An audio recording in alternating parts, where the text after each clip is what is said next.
Baik, pada kesempatan hari ini kita akan mempelajari mengenai inventory management, salah satu fitur terbaru dari Bittrex 24. Pertama-tama kita akan masuk ke menu inventory management. Di sini akan ada beberapa materi yang akan kita pelajari. Pertama, bagaimana caranya membuat warehouse dan bagaimana caranya melakukan perpindahan produk dari warehouse satu dan lainnya. Pertama, kita akan masuk ke dalam menu warehouse terlebih dahulu. Di sini kita bisa menambahkan warehouse ya dengan cara mengklik add. Lalu kita bisa masukkan nama warehouse-nya. Mungkin kita ambil contoh Yogyakarta. Lalu address-nya. Lalu kita save. Nah, sekarang kita sudah memiliki 5 warehouse ya. Pertama di Jakarta, Surabaya, Bandung, Semarang, dan juga Yogyakarta. Setelah itu kita bisa masuk untuk menambahkan produk ke dalam warehouse kita. Dengan cara masuk ke dalam menu inventory, lalu add, dan di atas ini kita bisa memilih stock adjustment, lalu kita bisa masuk ke dalam products. Kita juga bisa meng-create produk dari sini. Saya akan bikin contoh untuk meng-create produk baru. Kita bisa attach gambar. Produk yang akan kita masukkan hari ini adalah kaos. Dan kita bisa masukkan untuk barcode-nya.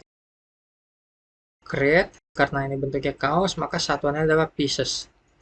Ini ada harga jual, lalu kita save. Kita bisa close. Nah, kita bisa add product.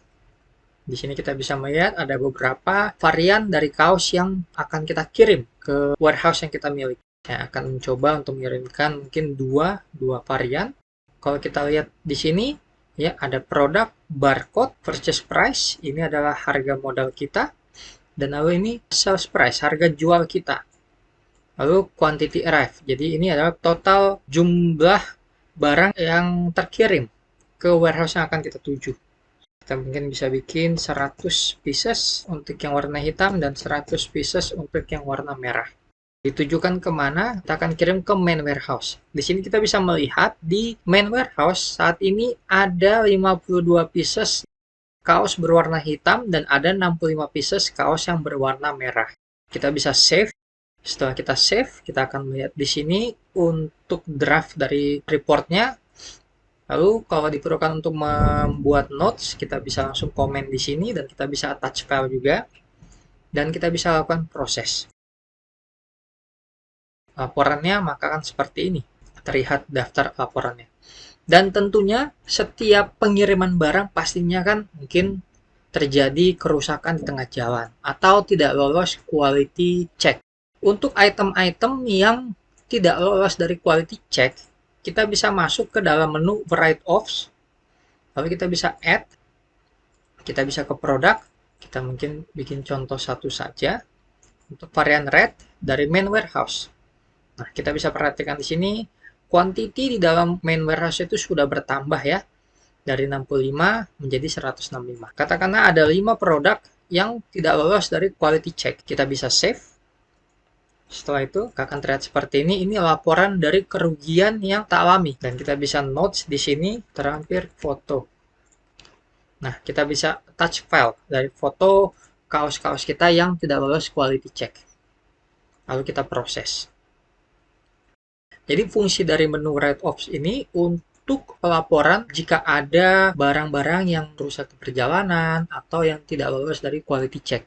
Dan tadi kita sudah melakukan pengiriman barang dari pabrik ke main warehouse. Sekarang kita ingin mendistribusikan barang-barang itu dari main warehouse ke cabang-cabang kita. Kita bisa masuk ke menu transfer. Di menu transfer ini kita bisa melakukan add. Lalu kita bisa ke produk dan kita bisa memilih kita ingin mengirim produk berwarna merah lalu produk yang berwarna hitam.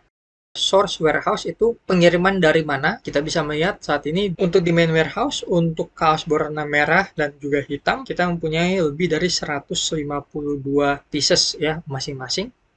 Dan tujuannya kita ingin mengirim kemana? Tadi kita ada membuat untuk di Yogyakarta ya, tapi karena dia masih baru kita akan mengirim supply ke sana.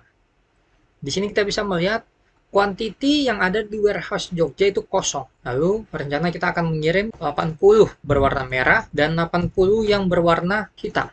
Lalu kita bisa save and process. Selanjutnya kita akan membuat sales order. Ada dua cara yang bisa kita lakukan. Yang pertama, kita bisa melakukannya dari menu inventory management ini, yaitu sales order yang ada di sini.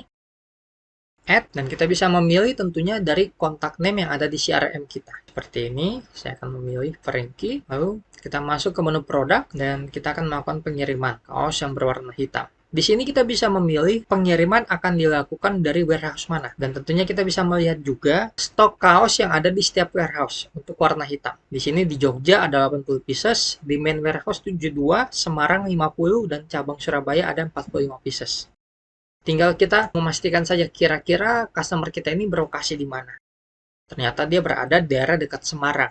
Kita bisa memilih warehouse yang ada di Semarang, dan kita langsung masukkan kuantitinya berapa yang akan dia order. Maka akan terlihat laporannya seperti ini.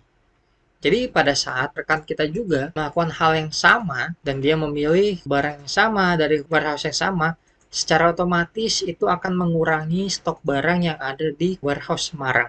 Cara kedua, kita bisa masuk ke dalam menu leads atau deals. Kita bisa mengklik nama customernya dan kita masuk ke dalam products. Lalu kita bisa memilih produk yang akan dikirimkan. Katakanlah kaos berwarna hitam, merah, dan juga biru.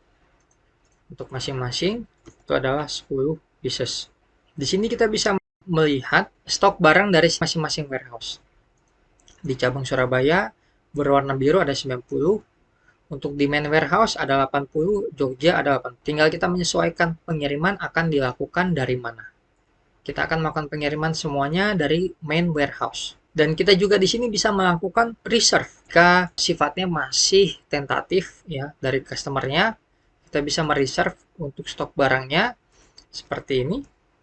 Kita akan reserve mungkin 20 dan nanti akan muncul tanggal. Jadi sistem akan menyimpan stok barang ini secara default selama 3 hari. Kalau kita rasa waktu yang diminta oleh customer itu lebih, ya kita tinggal ganti saja. Mungkin 1 minggu kita kasih batasan waktunya. Lalu kita save. Dan next step-nya kita bisa mengenerate quotation menggunakan template yang sudah pernah kita upload atau yang sudah pernah kita buat di dalam CRM Bitrix ini.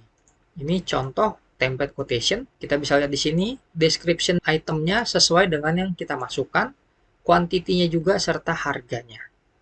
Lalu kita bisa send ke customer kita via email, atau kita bisa download template ini dan kita bisa kirim melalui aplikasi Messenger kepada customer kita.